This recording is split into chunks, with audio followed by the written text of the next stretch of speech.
different. The team structure is complete. If he was to come here, we still have, even though we've got a great wide receiver, T.Y. Hilton, and we've got some other, we still have issues. We have a lot of gaps to fill that New England doesn't necessarily have to fill.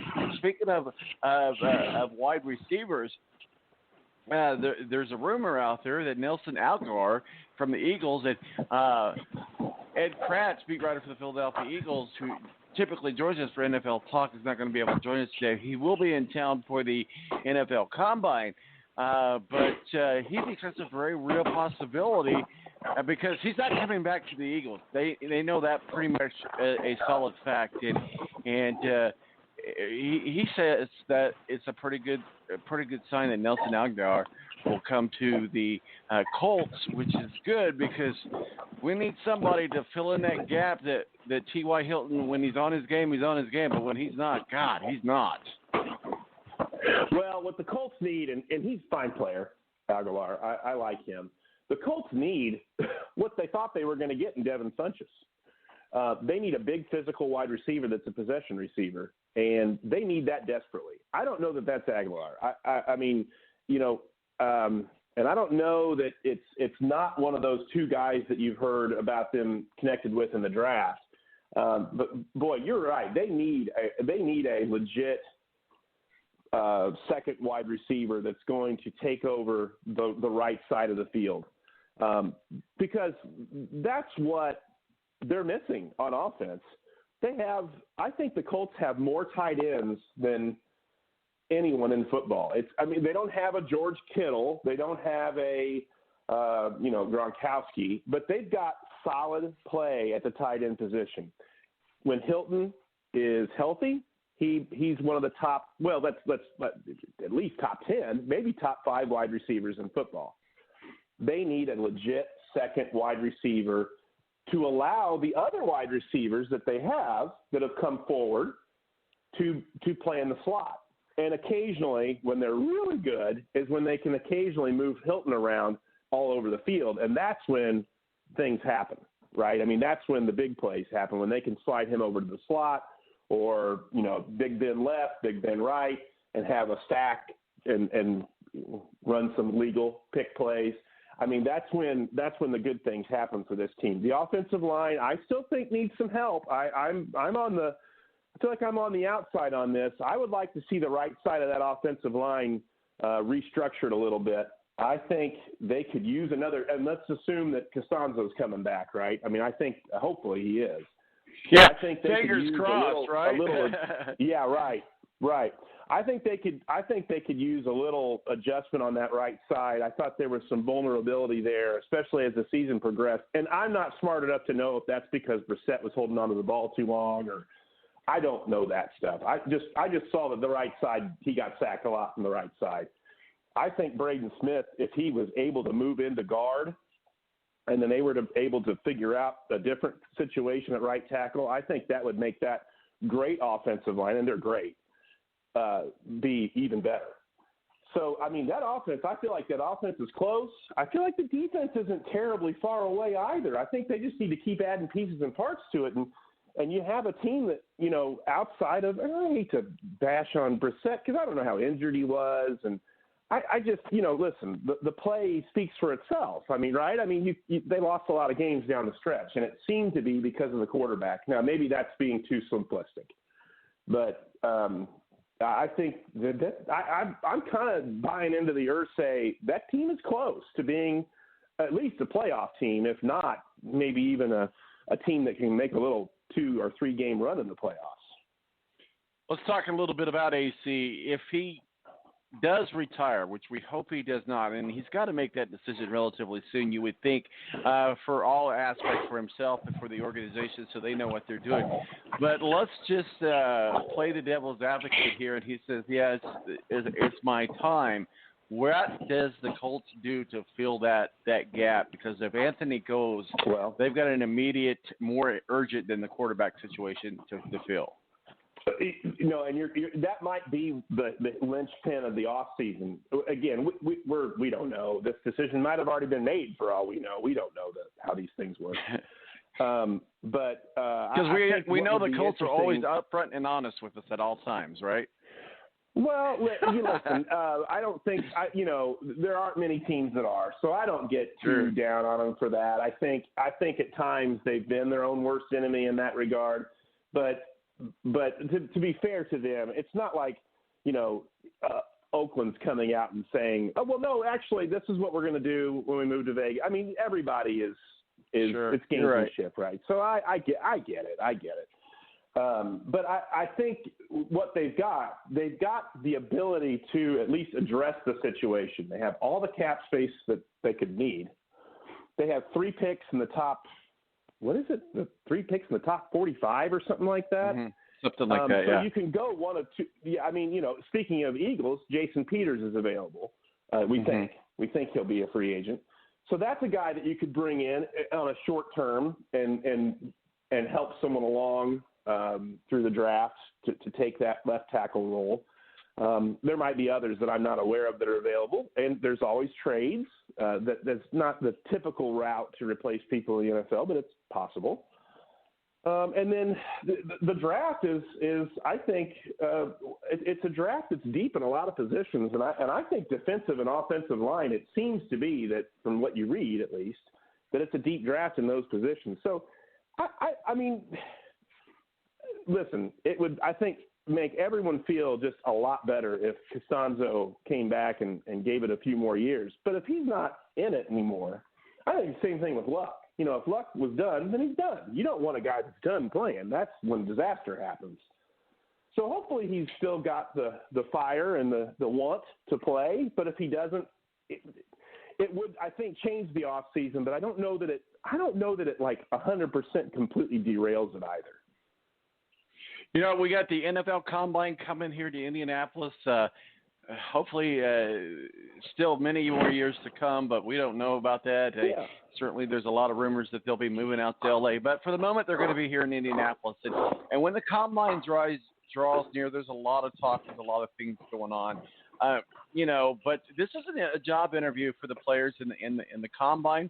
But also, during this time of the year, we begin to talk about some of the other things that are going on with the league. And some of the things that are going on is a possible 17 game. That's not going to happen in 2021, but could happen by 23, 25 because, I mean, really, it comes down to money. That's the only reason that they're doing this. Let's not fool ourselves. It's not for the fans. Let's not be naive here. It's for the big TV contracts that are coming their way. They're going to have to get that ironed out before they say yay or nay. And the Players Association isn't going to like it unless they start getting paid as well. So that brings us to the CBA vote said to be done. And Adam Scheffner says the NFL playoff structure is about to be changed under the current CBA proposal. 7 teams from each conference will make the playoffs with only one bye per conference, and that's per Adam Scheffner, and we know that he knows all. So what are your thoughts about that, the CBA, the 17 games, in just the overall business part of the NFL as it stands now? Well, there's a lot of things to unpack here, right? I've not completely read on the whole thing, but from what I have read, I found some interesting things that stand out to me. One, and I'm not going to remember where I read what, so forgive me for that. No need a source. Stealing from others is, yeah, right. There you go. Fair enough. Full upfront stealing from others here. According to I read source, one article that always says. Right. Yeah. I read one article that was interesting to me, and I can't remember who wrote it, but it was kind of stating that this might be an interesting negotiation because players are now a little more aware of how short their careers are, and they don't want to have a work stoppage. And alongside that idea of not wanting to have a work stoppage, they're in a situation now where there's another league right now. And yes. I don't know. I don't know what those players are as far as being protected from going to the NFL, but my guess is not very much. I bet those players are allowed to jump to the NFL especially if there's a work stoppage. So I don't know from a leverage standpoint and from a unity standpoint how much resistance there's going to be to some of this. Now, that being said, the owners have appeared to put forth a very tantalizing proposal from a financial standpoint. Hey, you agree to one more game and one more playoff game.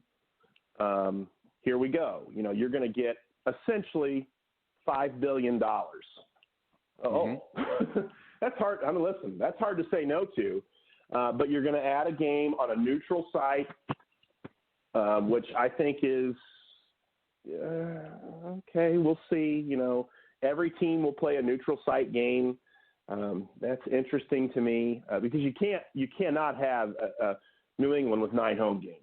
Would it be fun?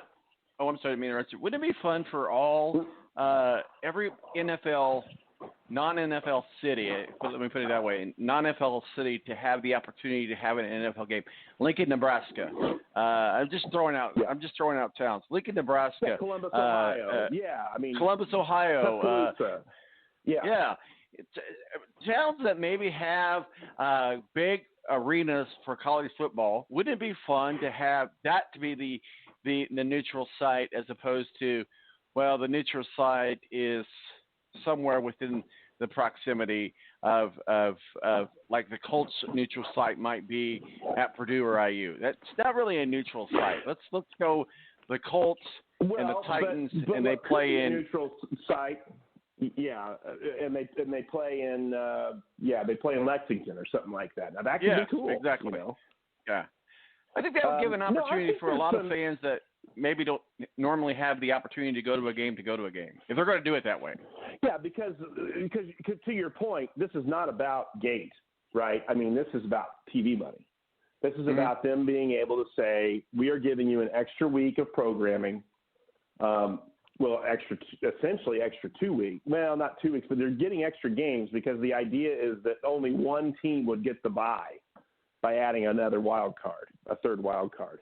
So only the top seed in each conference would be on the bye. So you'd have, 2, 7, 3, 6, and 4, 5 playing on that first weekend in each conference. So I mean, you'd have 6 games as opposed to 4. 2 solid days of football, which I'm sure they'd be thrilled about.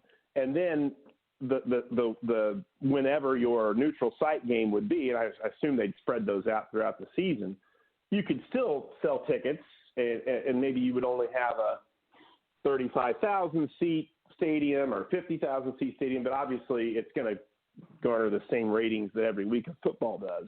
I mean, imagine if, for example, the Colts and the Bears played in South Bend, or you mean like at Notre Dame Stadium? Or at Ross-Ade. I mean, I think there's some interesting potential there, but I think there is a big group of players in a group of. It sounds like, with listening to like Richard Sherman and others, there's some well-respected players that really are against the idea of a 17-game season, and it perhaps it's a non-starter. So we'll have to see. I mean, this is going to play out. They're going to vote today and tomorrow. Is that how this works? I think. I think so. And yeah. It's widely expected. Yeah, it was widely expected it's going to be voted down. So let's see if they counter or if they don't counter. I don't know quite how this will play out, but I know they'd like to get something done in the next few weeks. So we'll see. It'll be interesting. Absolutely. We've been talking with Matthew Hicks. Matthew, appreciate you joining us. We're getting ready to jump into some NASCAR talk with Steve Wilson from Speedway Digest. Real quickly, it's kind of a tease or a segue into that. Let's talk about the Daytona 500 as a closing chapter. We're wrapping up, put a bowl in it. Daytona 500, really a good race. It's always a good race, and it extended over to Monday. Great win for Denny. But, man, what a scary end there with Ryan Newman. And I think all of us thought the worst because we've been there, done this before. And the ironic thing about it is the cockpit or the cage that the drivers were in. A lot of people don't know this, but Ryan Newman has an engineering degree from Purdue. He took part in designing this new cage. Just a total ironic thing. That new cage literally saved his life. But, man, Steve Wilson is going to be on with us next, was down at Daytona. and they were putting up the black screens. They were moving the media out of the pits. They were moving the fans away from